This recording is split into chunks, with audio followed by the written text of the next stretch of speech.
எதிர்நீச்சல் சரி இன்னைக்கு எபிசோட் எப்படி போப்பது நடக்கும் இன்னைக்கு எபிசோட் என்ன காட்டுறாங்கன்னா சக்தி ஜனனி பேசிட்டு போனான்னு யோசனை பண்ணிக்கிட்டே இருக்கான். அப்போ குந்தவி வராங்க, இந்தாங்க காஃபி குடிங்க அப்படின்னு சொல்கிறாங்க. அப்போ சக்தி சொல்கிறேன், நான் என்னமோ கொலை குத்தங்கம் பண்ண மாதிரில இவ்வளோ பேசிட்டு போகிறா, நான் மட்டும் என் வழியை பார்த்துட்டு முன்னேறி போகலான்னு நினச்சேன், இல்லைன்னா தப்பு இருக்குது அப்படின்னு சொல்கிறாங்க.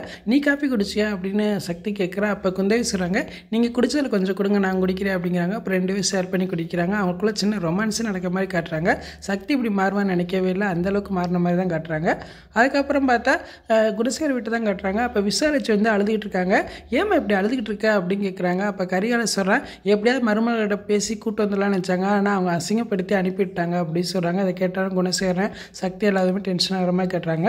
அதுக்கப்புறம் பார்த்தா போலீஸ் இன்ஸ்பெக்டர் குற்றம் வந்து ஜனனியும் ஈஸ்வரியை பார்த்து பேசிக்கிட்டு இருக்காங்க. நாளைக்கே எஃப்ஐஆர் ஃபைல் பண்ணி அவனை உள்ள வச்சிருவேன், ஆனால் பிரச்சனை எங்கிட்டிருந்து வரனே சொல்ல தர முடியாது, அந்தளவுக்கு பிரச்சனை வரும், நீங்கள் ஃபேஸ் பண்ண தயாராக இருக்கணும் அப்படின்னு சொல்கிறாங்க. அப்போ ஜானி சொல்கிறாங்க, எதனால் மேடம் நாங்கள் ஃபேஸ் பண்ண தயாராக இருக்கோம், நீங்கள் வந்து செய்யுங்க அப்படின்னு சொல்கிற மாதிரி காட்டுறாங்க. இன்றைக்கான எபிசோட் இப்படி தான் போகுது. ஃபுல் வீடியோ பார்த்துட்டு பேசும். இந்த வீடியோ பிடிச்ச முடிய லைக் கொடுங்க, மறக்காமல் சப்ஸ்கிரைப் பண்ணுங்கள். தேங்க்யூ.